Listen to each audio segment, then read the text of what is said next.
A new approach to life's ups and downs. Kate Bowler, have a beautiful, terrible day. Daily meditations for the ups, downs, and in between. Stay positive has become a mantra for coping with any and all of life's challenges. It's well meant, but the reality of everyday anxieties and the unforeseen twists and turns of life make such advice feel shallow, even dismissive.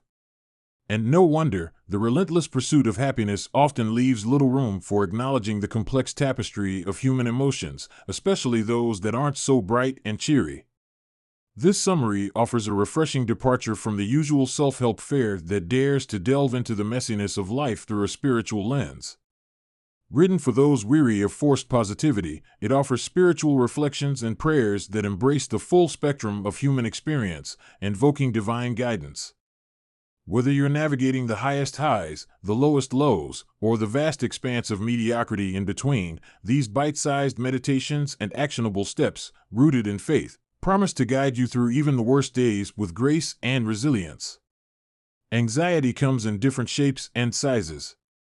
Anxiety comes in different shapes and sizes. Life is full of uncertainties and difficulties. This can make us feel scared or anxious in different ways. These feelings can be grouped into three main types.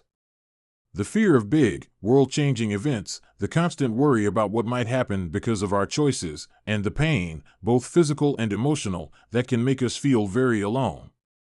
The fear of big events comes from seeing how fragile our world systems are. News about the environment getting worse, unfair treatment based on race, and people losing trust in important institutions remind us that big problems can disrupt our lives unexpectedly. It's like being on the edge of a huge change that could reveal hidden truths, but also bring destruction. On a more personal level, we often worry about the outcomes of our choices. This kind of anxiety is always with us, making us doubt our decisions and feel stuck. It's like carrying a heavy burden that makes us feel exposed and vulnerable all the time. For some, fear is deeply linked to pain. This can make them feel very isolated, as they struggle with feelings that others seem not to worry about, like everyday concerns. Finding relief from this pain is hard, with only brief moments of distraction providing some escape. Facing these fears and living well despite them is a big challenge. It means moving through life where fear and reality often mix, testing our strength every day. It's not about getting rid of fear completely, though.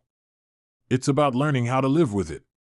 This involves growing, understanding more about ourselves, and finding some peace amid the turmoil. In the next few sections, we'll look into ways to live a fulfilling life even when fear and anxiety are always present, hoping to understand these feelings better and how they affect our lives. The answer to anxiety isn't more control, it's community. The answer to anxiety isn't more control. It's community.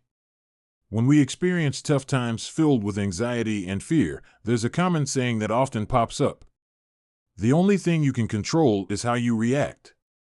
This idea points out that we have the power to choose our responses even when things are hard. However, this mantra fails to capture how tough things can feel. Sometimes we're simply overwhelmed and feel completely out of control, like we're being swept away by what's happening to us.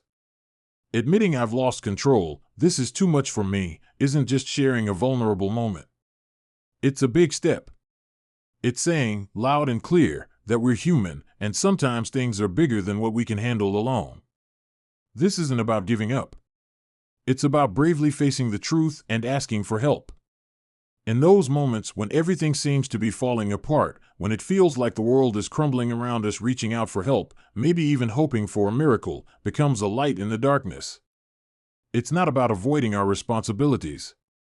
It's about realizing that some situations are beyond our control, and that it's okay to look for support beyond ourselves. Life can change so fast, taking away our sense of control and leaving us feeling lost. That's when being told to just control your reaction doesn't quite fit with the depth of our feelings.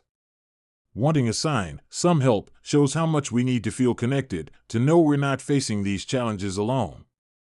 This journey through tough times also makes us think about why we often hesitate to ask for help, as if it's a sign of weakness.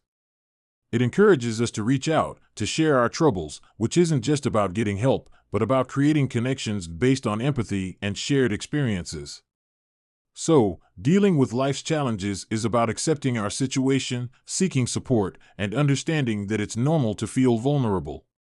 It's a reminder that during hard times, there's a chance to connect with others, to reach out, and to find strength not just in ourselves, but together with others who are also navigating through their storms. We can only help others when we help ourselves. We can only help others when we help ourselves. In the hustle and bustle of life, where we often put the needs of our loved ones before our own, it's easy to lose sight of who we are. Caring for others, especially when they really need us due to age, health, or other reasons, is important, but it can make us forget our own dreams and desires.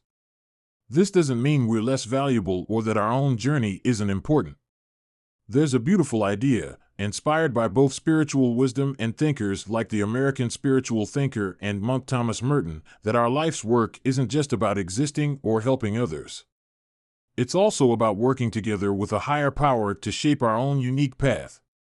This reminds us that it's okay to pay attention to our own needs, even when we're busy looking after others. Put differently, it's important that we take time for ourselves to rediscover who we are beyond our roles in other people's lives. This idea is a nudge to not let our own needs and dreams disappear in the noise of caring for others. Our own well-being, the things that make us happy and give us peace, are just as important. Taking care of ourselves doesn't have to be a big ordeal either. It can be as simple as making sure we get enough rest, eat well, or have a good laugh on a regular basis. Something as small as putting up reminders to take a break or do something we enjoy can make a big difference in keeping us connected to who we are. Balancing the care for others with caring for ourselves can be a delicate matter. It's about recognizing our own worth and giving ourselves permission to meet our needs. This balance helps us find inner peace amid the demands of life, keeping us true to ourselves while we support those around us. Caring for ourselves isn't selfish. It's essential for us to be able to give our best to others. This journey of self-care and discovery is crucial, not just for our own well-being, but for enabling us to fully engage with and support our loved ones. It's the courage to change, not the changes we make, that improves our lives.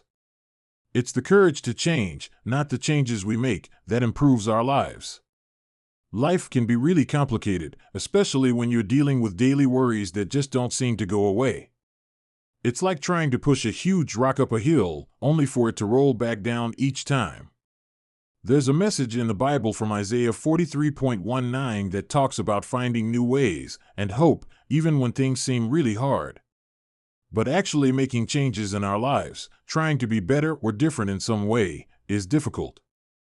It feels like we're just going around in circles, trying and then getting knocked back by how tough life can be. The idea of making a big change seems almost too much to take on. It brings up all our past failures and the things about ourselves we can't seem to fix. But there's this concept of taking tiny steps, instead of looking for one big leap to solve everything. It's about showing up, trying bit by bit to face our fears and keep going, even when it's really hard. Just deciding to try, to really give it a go, even if we're scared, can change things for us. Every little bit of effort, every small move we make, starts to build up our confidence. It teaches us that we can keep going, even when the going is tough. There's a prayer that goes along with this idea, asking for help not to magically make everything easy, but to give us the strength to keep trying, to take those small but important steps forward. This whole idea is about being ready. Ready to admit that yes, we're scared, and yes, we've failed before, but we're still willing to say, I'm ready to try again. This readiness isn't about suddenly getting everything right or making big changes overnight. It's about having the courage to face each new day with a little bit of hope, believing that things can get better bit by bit, and seeing the worth in every effort we make, no matter how small.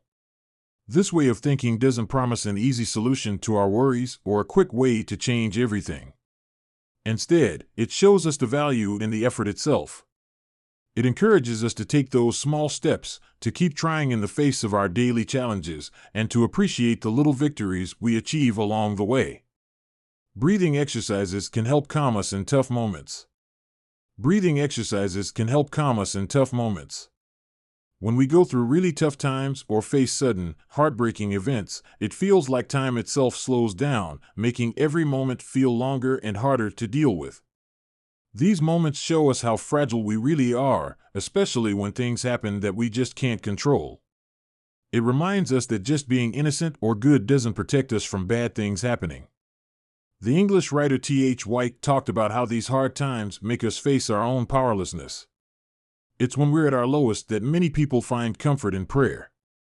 This isn't about asking for a quick fix, but more about asking for peace, for understanding, and for help calming down when everything feels too much. This kind of prayer is about expressing how scared we are, feeling the fear in our body, and wishing for it to stop. It's more about hoping for someone to be with us in our pain, offering a little bit of hope, than finding a direct solution. The prayer is for peace in the chaos, for a break from the fear as we wait for better times. There's also a simple but powerful way to feel a bit more in control, and that's focusing on our breathing. By paying attention to our breath, inhaling and exhaling slowly, we can help calm our minds and bodies. This connects the spiritual to the physical, showing us that we're stronger than we think, even when we're scared. These prayers and practices don't promise to make all our problems go away, but they do offer us ways to get through them, through prayer for those who find comfort in it, and through breathing exercises to help find some peace and steadiness. It's about facing the tough times with a bit of hope and finding ways to hold on until things get better. In this summary to Have a Beautiful, Terrible Day by Kate Bowler, you've learned that everyday anxiety reflects a profound confrontation with our helplessness. But there are coping mechanisms that can help. For example, the spiritual solace found in prayer, emphasizing not a demand for instant solutions, but a plea for peace and understanding.